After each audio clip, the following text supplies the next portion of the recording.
Hello everyone, you are watching a fragment of the Countdown program. See all of our programs on Patreon. Postscript will be released there today, about the topics of which a little later, but now to the main thing.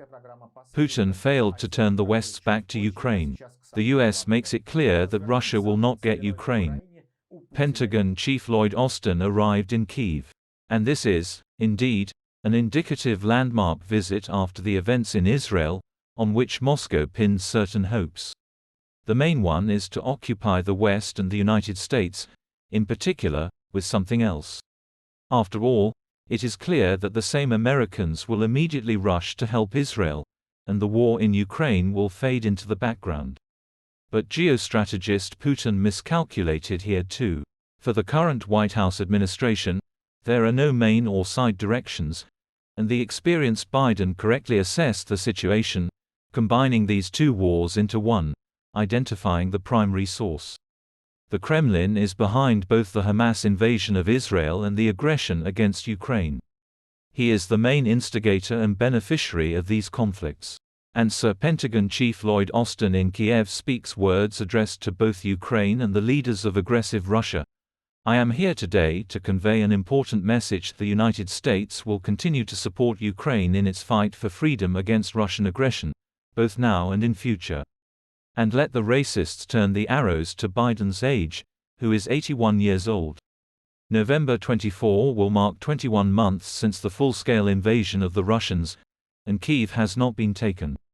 People in the cave are beginning to whine that the duration of this so-called SVO is already comparable to the so-called Great Patriotic War, which, after all, was called a war, and not a special operation.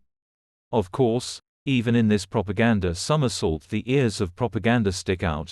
After all, the Great Patriotic War was invented in order to exclude the participation of the USSR in inciting the Second World War together with Hitler.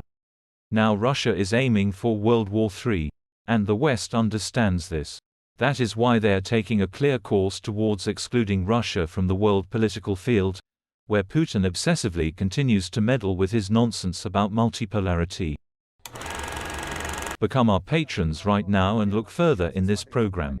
Libertarian from the Freedom Comes Party, extravagant populist Javier Milei has been elected as the new president of Argentina. He promised to abandon the peso in favor of the dollar and stop making friends with the communist regimes of Russia, China and Brazil. The ground operation in the Gaza Strip continues, and an Israeli Air Force strike kills 3 more Hamas commanders. Israeli tanks approach an Indonesian hospital located in the northern Gaza Strip.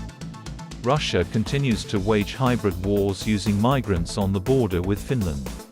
In response, Finnish authorities plan to close the entire border with Russia on Wednesday night. Before re-establishment, the rat climbs into every crack.